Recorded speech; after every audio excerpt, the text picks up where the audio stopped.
Founder Space, Startup Supercharged.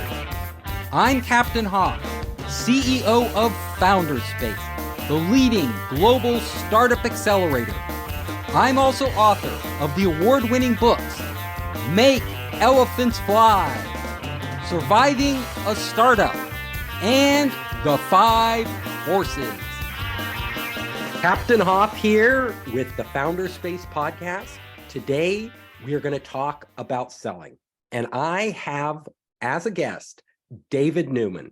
And he has a new book, Do It Selling, coming out, which you're all going to have to read because this guy is a master at selling. And we're going to go into detail here with some questions about selling strategies. How do you sell? How do you sell for certain niches like professional services? He knows it all. David is also a podcast host. He is the CEO and founder of Do It Marketing.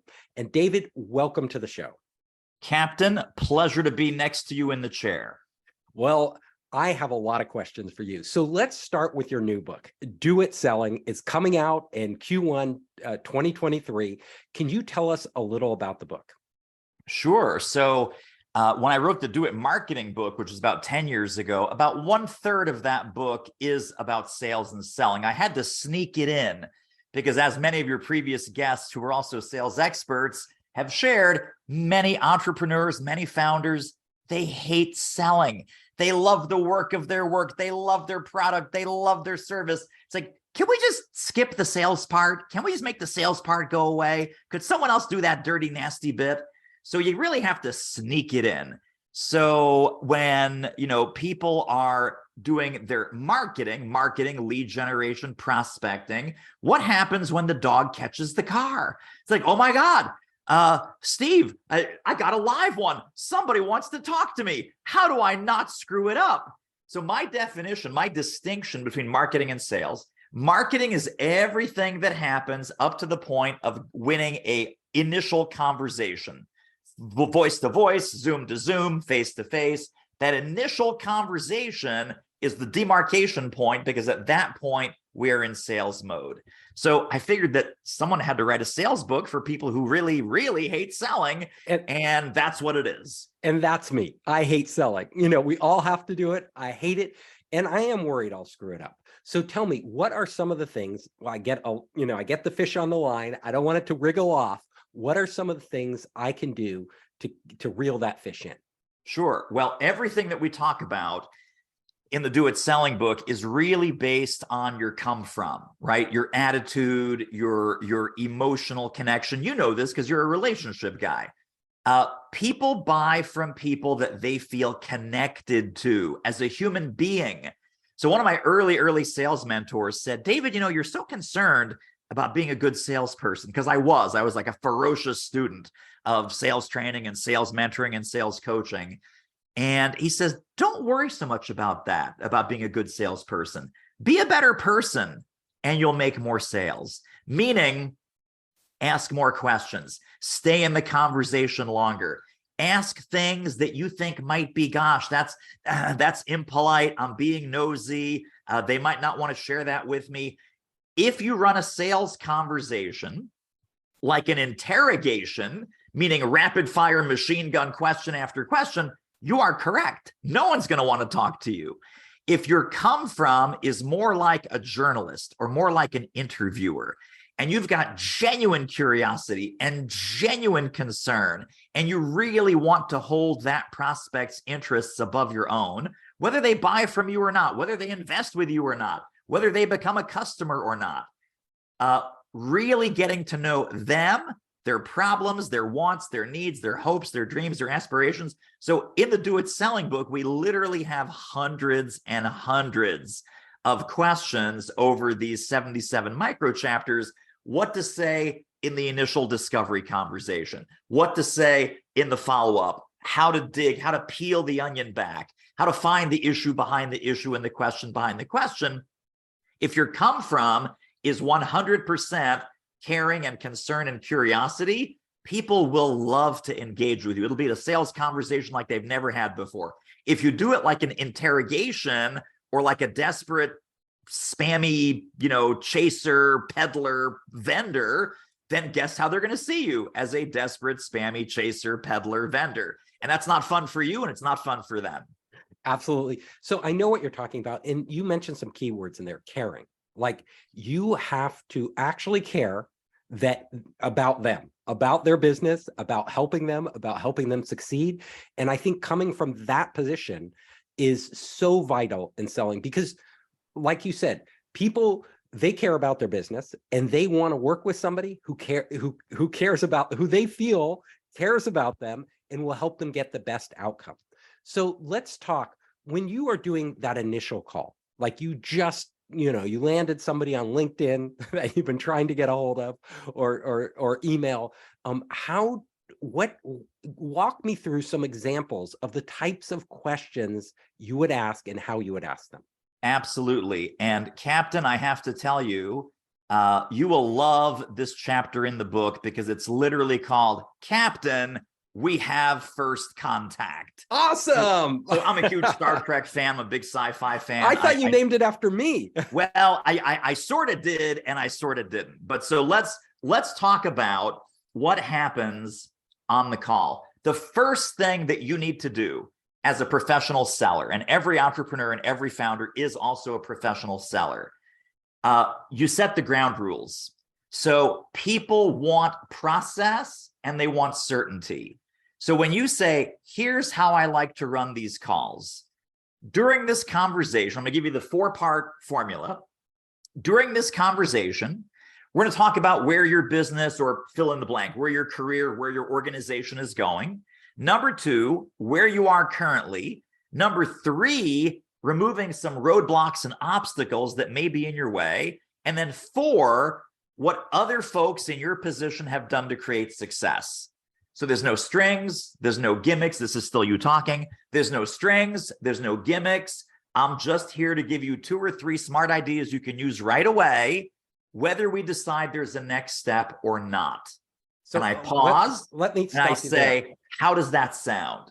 And they go, that sounds great. Because now I've lowered their shields, to go back to the Star Trek analogy. And they're like, oh, this guy's here to help me. And notice the language.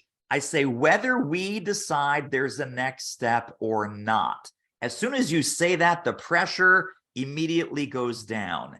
And they're like, oh, this guy's not going to pitch me. He's not going to force me into something that I don't want to buy. We're going to have a mature adult to adult conversation. And then, of course, you start down your questioning path. And you mentioned something there that I wanted to jump into, and that is, you are going to give them 2 or 3 good ideas. So you're starting out by giving them something. So psychologically, what this does, you're saying, I'm going to give you something and I'm not going to expect anything in return. But also, as we know, and psychologists have done many studies on it, there's a reciprocity element in there where if you give somebody, you actually help somebody out and you come up with some great ideas for them, then they're going to feel like they want to reciprocate for you. So yes, that's the lead into the next step.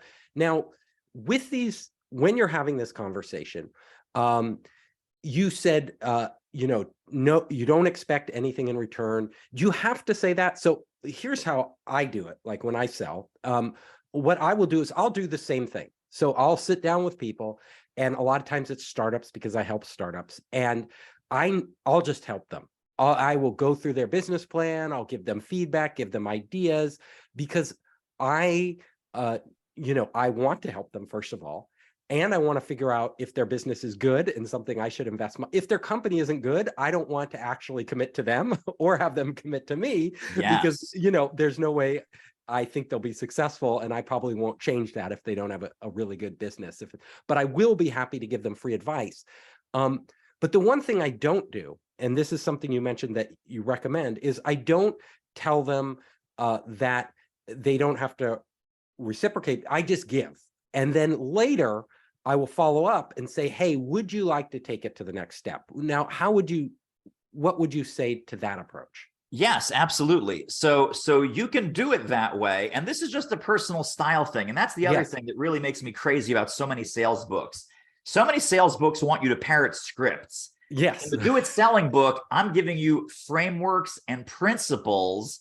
And Steve is a perfect example. You need to mold these to your own personality and strengths and preferences. So you take that framework, you say, well, I'm just not going to say it that way. I'm going to say it a different way, or it's going to come later in the conversation for me.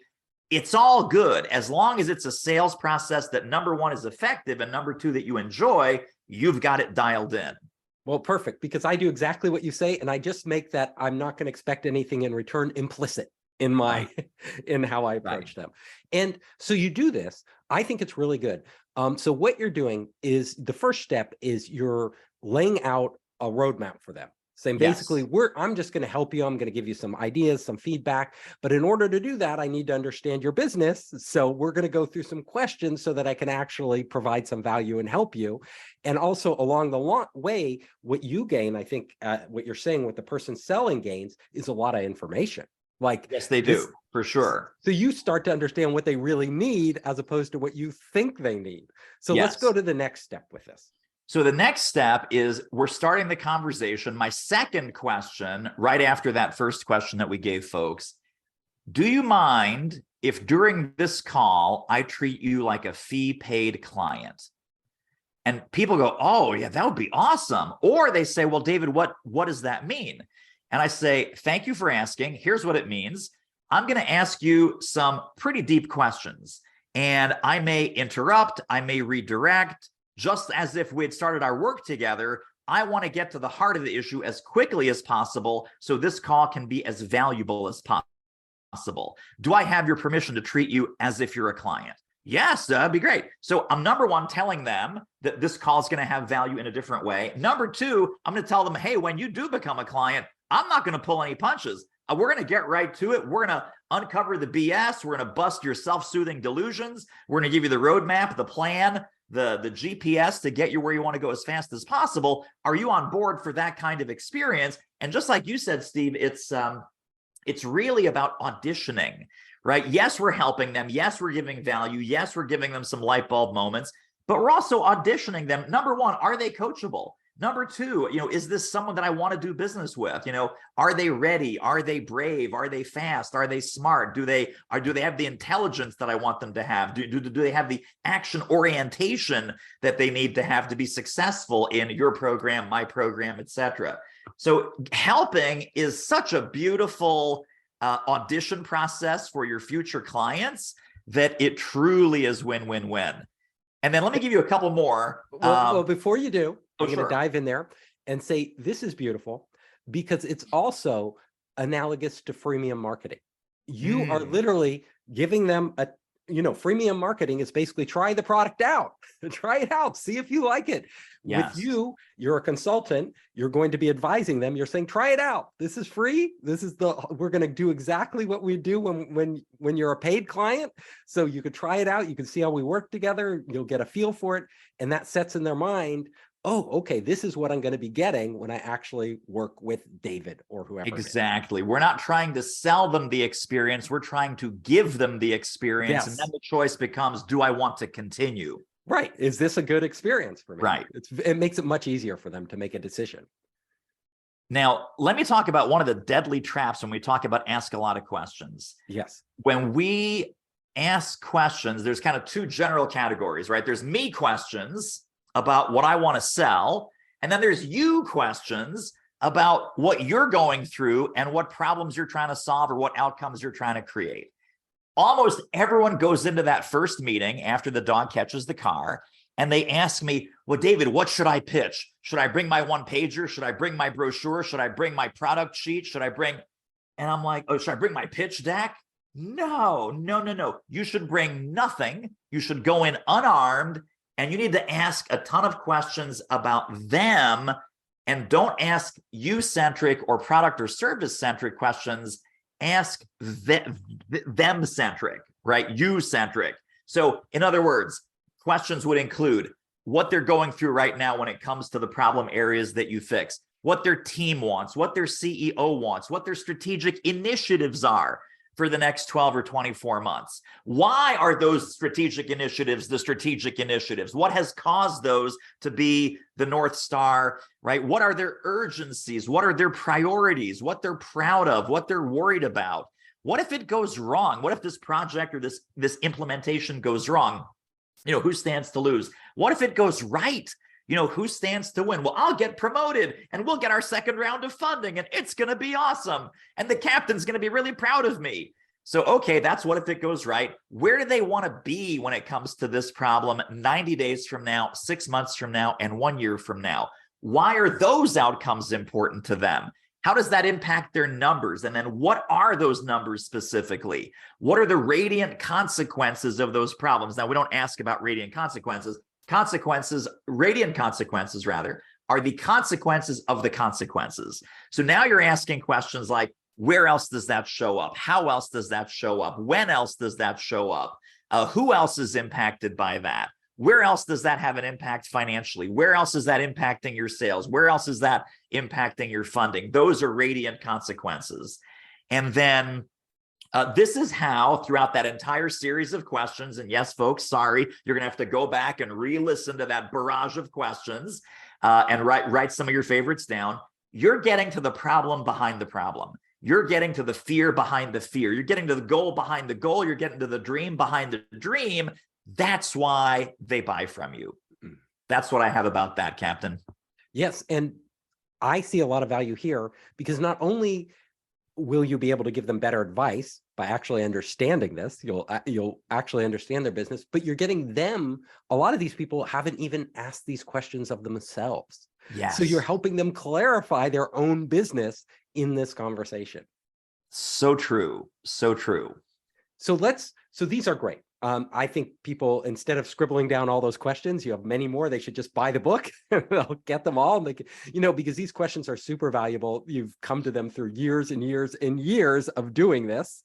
So you are a master of it. I'm going to be using a lot of your questions in the future as soon as the book comes out. Now, let's talk about some other elements of selling. So Sure. You go through this initial conversation, you gather all this information, you get your client, your potential client, to start actually thinking about this, maybe even in a different way than they thought about it before, because your questions are so deep and insightful. And then when you give the advice, what type of advice? Is it just stuff that comes to your head, or what type of advice? You say you're going to give 2 or 3 pieces of really valuable advice to leave them with. Yes. So that's a big promise. You're making a big promise up front. So let's talk about this, because I know that there's a school of sales training that says under no circumstances should you be doing free consulting. And I sort of agree with that, but I sort of don't. So here's what I have found, and I'm sure, Captain, you have found the same thing with your clients and your audiences. Average people, average prospects, they want their questions answered. Really successful, high-flying people, they want their answers questioned. So rather than give advice based on very brief, very partial information, the kind of advice that I give is, there may be a couple other ways to look at that. So for instance, I ask what if questions. I ask, questions about, imagine if there was an alternate way to get to where you're going, what would that look like? So it's almost like the advice is really coaching. So I'm coaxing the answer out of them. I'm triggering their brain juices to think about the problem that they think they have in a completely different way, so they can get to answers that they could not have ordinarily gotten to asking the old question. So let's be clear on what this is and what this isn't. I'm not playing games. I'm not being coy. I'm not withholding advice. If I happen to have just a brilliant genius piece of advice for this person, I will say, I will tell you what, if we were in a client relationship right now, I would be willing to bet that your next best move is blank, and I will give it to them. So I'm not withholding that. I think a more valuable kind of discovery call is helping them ask better questions so that they can get to better answers, whether that's with my help or without my help. but they're like, oh my gosh, I never thought of my business that way, or I never thought of that problem that way, or I never realized that there was an opportunity over here when I thought the real opportunity was over there. And so it just opens up their thinking.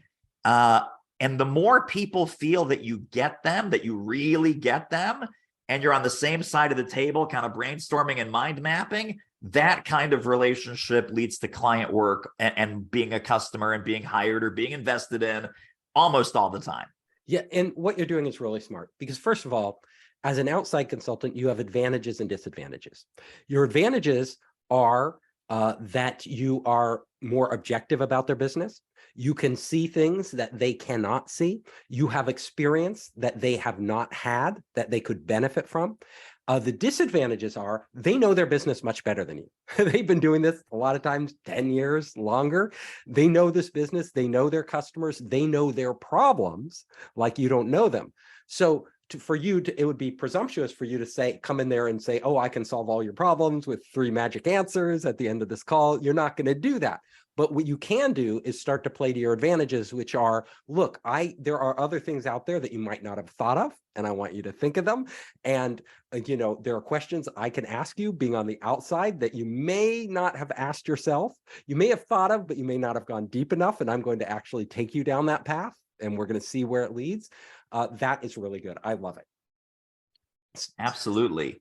And then, this is like, think of this like a Rolling Stone interview, Rolling Stone magazine, or any magazine, Vanity Fair or the New Yorker, any sort of deep dive profile type of interview.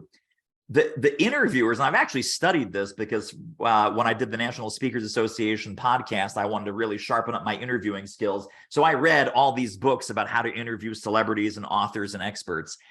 A professional interviewer that works for Rolling Stone, for example, they will prepare anywhere between 150 and 200 questions, and they will follow their questioning path up until the point where they hear something really fascinating or really interesting, and then they will totally throw the questions off to the side and say, Captain, you just said that you slept with Elvis and Marilyn on the same night?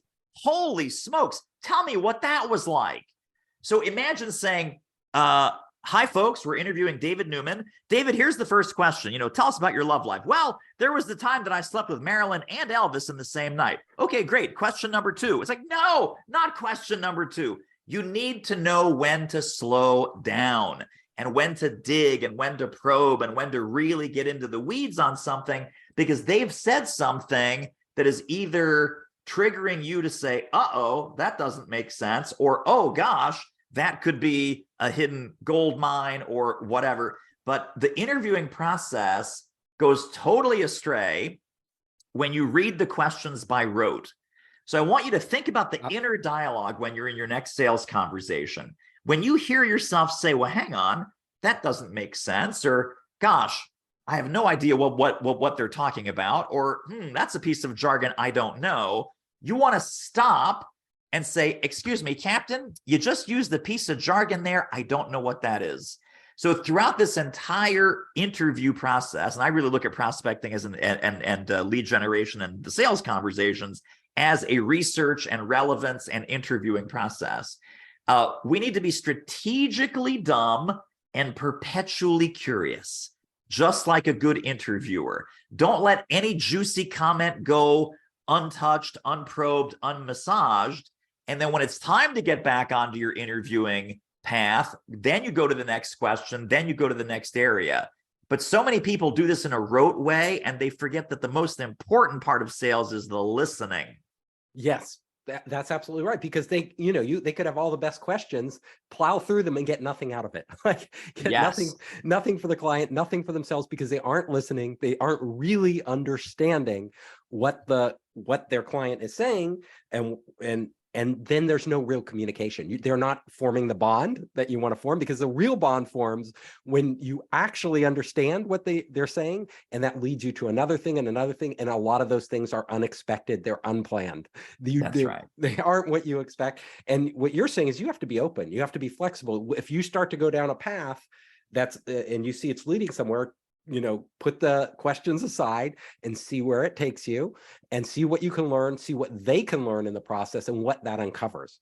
So Yes. really amazing advice. Your stuff. You know selling.